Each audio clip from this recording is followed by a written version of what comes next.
So in chapter number 4, we'll understand how in different market you'll do STP analysis before launching a product. और इस STP analysis के अंदर मैं कुछ example भी लूंगा. तो फटाफट STP analysis शुरू करते हैं. अभी हम लोग डिस्कस कर लेते हैं चैप्टर नंबर 4 जो कि है STP analysis, जिसके अंदर हम लोग समझेंगे कि सेगमेंटेशन, टारगेटिंग और पोजिशनिंग कैसे होती है. और इस चीज को हम लोग बहुत अच्छे तरीके से समझने के लिए दो चीजों का एग्जाम्पल लेंगे.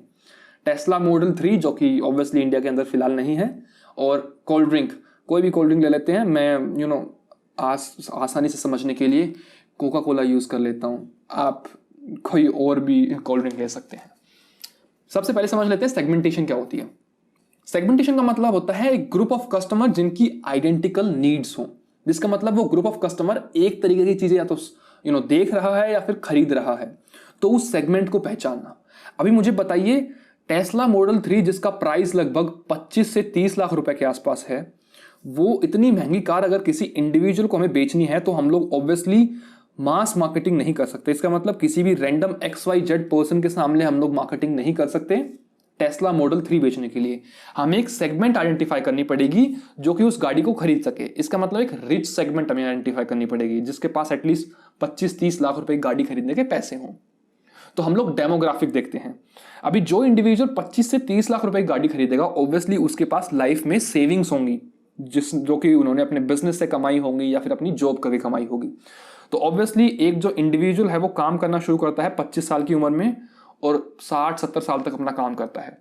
तो आप अगर एज क्राइटेरिया देखेंगे तो 25 से 50 साल की उम्र के लोग ही टेस्ला मॉडल 3 खरीद सकते हैं. 25 से नीचे भी नहीं खरीदेंगे, 50 साल से ऊपर भी नहीं खरीदेंगे, क्योंकि वो उतने टैक्स से भी नहीं है, वो उतना रिस्क नहीं लेना चाहते इलेक्ट्रिक कार के साथ. तो आपका एज डेमोग्राफिक हो गया 25 से 50. उसके बाद बात कर लेते हैं इनकम की. ऑब्वियसली जो इंडिविजुअल आपका टेस्ला मॉडल 3 खरीदेगा उसकी मंथली इनकम 2 लाख से 5 लाख के आसपास होनी चाहिए. इसका मतलब उसका ईयरली पैकेज 15 से 20 लाख के आसपास होना चाहिए, तभी वो एक मॉडल 3 खरीद सकता है. तो आप हमेशा हाई नेटवर्थ इंडिविजुअल को टारगेट करेंगे. उसके बाद उसका जेंडर मेल होना चाहिए. Obviously I am not stereotyping, but in Indian society major of the decisions are taken by male only. और जब इतनी हाई मॉनेटरी वैल्यू जब इन्वॉल्व हो तो sorry for that, but I am not trying to be stereotype in that situation, but that's true, that's a harsh reality. Next बात कर लेते हैं ज्योग्राफिक डायमेंशन की. ऑब्वियसली आप विलेजेस के अंदर या फिर टियर 2 सिटीज के अंदर टेस्ला मॉडल 3 नहीं बेचेंगे. आप हमेशा टेस्ला मॉडल 3 वहां पे बेचेंगे जहां पर हर चीज कन्वीनियंटली अवेलेबल हो. मेट्रो सिटीज के अंदर घर से निकले, ऑफिस गए, वापस घर आ गए, रास्ते में आपको चार्जिंग स्टेशन में मिल जाएंगे एंड कंफर्ट भी आपको काफी अच्छा रहता है मेट्रो सिटीज के अंदर. तो हमेशा आप मेट्रो सिटीज के लोगों को टारगेट करेंगे. तो ये हो गया सेगमेंटेशन का ज्योग्राफिक डायमेंशन. उसके बाद सेगमेंटेशन का डायमेंशन आता है साइकोग्राफिक. इसका मतलब टेस्ला 3 उस इंडिविजुअल को बेचेंगे जिसकी अच्छी पर्सनैलिटी हो, जिसके हाई स्टैंडर्ड हो, हाई वैल्यूज हो, लग्जरी लाइफस्टाइल हो, बिकॉज वही इस कार के स्पेसिफिकेशन को, इस कार की वैल्यू को, इस कार की टेक्नोलॉजी को समझ पाएगा. नॉर्मल इंडिविजुअल नहीं समझ पाएगा अगर उसकी लग्जरी लाइफस्टाइल नहीं होगी. तो ये बात हो गई सेगमेंटेशन की. अभी समझ लेते हैं टारगेटिंग. अभी टारगेटिंग का मतलब होता है कि आपने कस्टमर की रिक्वायरमेंट को समझ लिया और उसको इफेक्टिवली कम्युनिकेट भी कर दिया. अभी टारगेटिंग के लिए हम लोग मार्केटिंग का यूज करते हैं, और टेस्ला के केस में हम लोग मास मार्केटिंग नहीं कर सकते. मास मार्केटिंग हम लोग करेंगे कोका कोला के केस में, क्योंकि Coca Cola is a cold drink जो कि सब लोग पीते हैं. नो मैटर आप महीने का अगर 10,000 रुपए कमा रहे हैं चाहे 1 लाख रुपए कमा रहे हैं, आपको कोल्ड ड्रिंक की रिक्वायरमेंट होती है कभी ना कभी. डिपेंड करता है आप किसके साथ पी रहे हैं. व्हाट आई मीन टू से इज कि आप कोल्ड ड्रिंक सबको रिक्वायर होती है, बट टेस्ला की एक स्पेसिफिक सेगमेंट होती है जिसको बोलते हैं नीच. तो जो हाई नेटवर्थ इंडिविजुअल होते हैं वो नीच को ही टेस्ला चाहिए, बट कोल्ड ड्रिंक सबको चाहिए. तो कोल्ड ड्रिंक के केस में हम लोग मास मार्केटिंग कर सकते हैं जिसमें हम डिफरेंशिएट करते हैं. मतलब हमारे लिए सब लोग एक जैसे हैं, छोटे बच्चे से लेकर बिजनेसमैन, सब कोका कोला पीते हैं, सब कोल्ड ड्रिंक पीते हैं. So this is a mass market. उसके बाद आती है एक सेगमेंट, कि हम एक स्पेसिफिक सेगमेंट को टारगेट करें कि हम लोग ये कार बेचेंगे सिर्फ उनको जो जॉब करते हैं. That is your segmented. But Tesla case में हम लोग सेगमेंट भी नहीं कर सकते. भाई जॉब करने वाला तो 10,000 रुपए भी कमाता है और 2 लाख रुपए भी कमाता है, 10,000 वाला गाड़ी नहीं लेगा. तो हम लोग सेगमेंट भी नहीं करेंगे. हम लोग यहाँ पे करेंगे कंसंट्रेटेड मार्केटिंग, जिसको नीच बेस्ड मार्केटिंग बोलते हैं. जिन लोगों के पास अच्छा पैसा है सिर्फ उन्हीं को टेस्ला बेचने की कोशिश करेंगे, फिर चाहे वो उनको एडवर्टाइजमेंट दिखाना हो या फिर पर्सनल सेलिंग हो. तो ये हो गया टारगेटिंग, कैसे हम लोग एक स्पेसिफिक सेगमेंट को पकड़ने के बाद मार्केटिंग करते हैं, पर्सनल सेलिंग करते हैं, उनको प्रोडक्ट बेचने की कोशिश करते हैं। अभी समझ लेते हैं पोजीशनिंग के बारे में। पोजीशनिंग का मतलब होता है कि आपका जो प्रोडक्ट है उसको लोग कैसे परसीव कर रहे हैं, कैसे उनके दिमाग में बैठा हुआ है।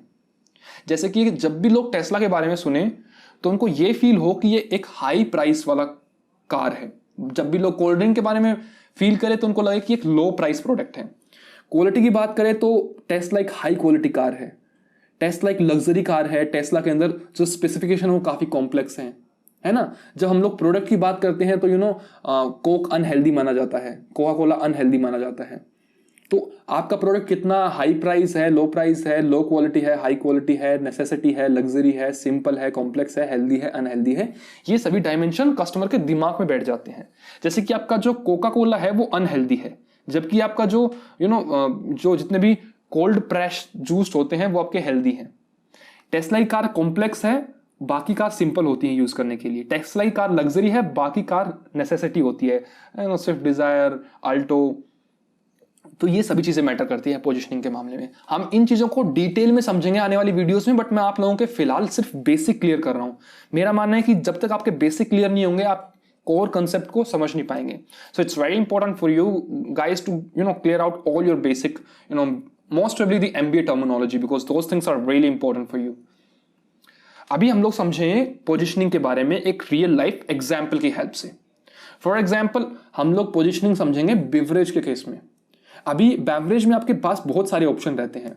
हमारे पास नॉर्मल कोका कोला होती है, शुगर फ्री कोका कोला होती है, और हमारे पास जूस होते हैं यहाँ नॉर्मल हमारे पास सेंट्रीफ्यूगेशन वाले जूस होते हैं, जैसे आपका रियल, ये सभी जो जूस जो टेट्रा पैक के अंदर आते हैं। उसके बाद हमारे कोल्ड प्रेस या फिर प्रेसरी जूस होते हैं जो कि आपको दबा के निकाले जाते हैं, थोड़े से एक्सपेंसिव होते हैं वो।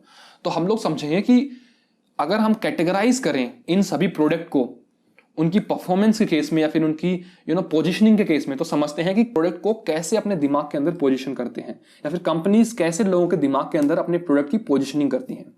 जैसे कि जो कोका कोला है वो एक अनहेल्दी प्रोडक्ट है और सस्ता आता है, तो हम लोग कोका कोला को प्लेस कर देंगे अनहेल्दी और लो प्राइस के मैट्रिक्स में।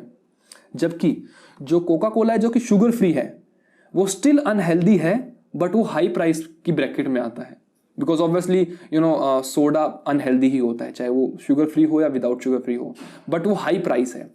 उसके अलावा जो नॉर्मल रियल जूस है हमारे पास, ये हेल्दी है बट लो प्राइस है। रियल जूस कितने का, 80 रुपीज़ का, 50 रुपीज़ का या फिर 100 रुपीज़ का आ जाता है।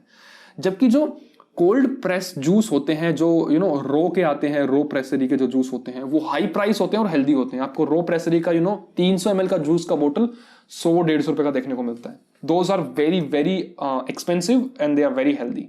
सो ये जितने भी डिफरेंट प्रोडक्ट हैं ये कस्टमर के ब्रेन में पोजिशन हो जाते हैं कि ये हेल्दी है, अनहेल्दी है, महंगा है, सस्ता है। तो कैसे कंपनी अपने आप को पोजीशन करती है। हर चीज के फायदे भी है, नुकसान भी हैं।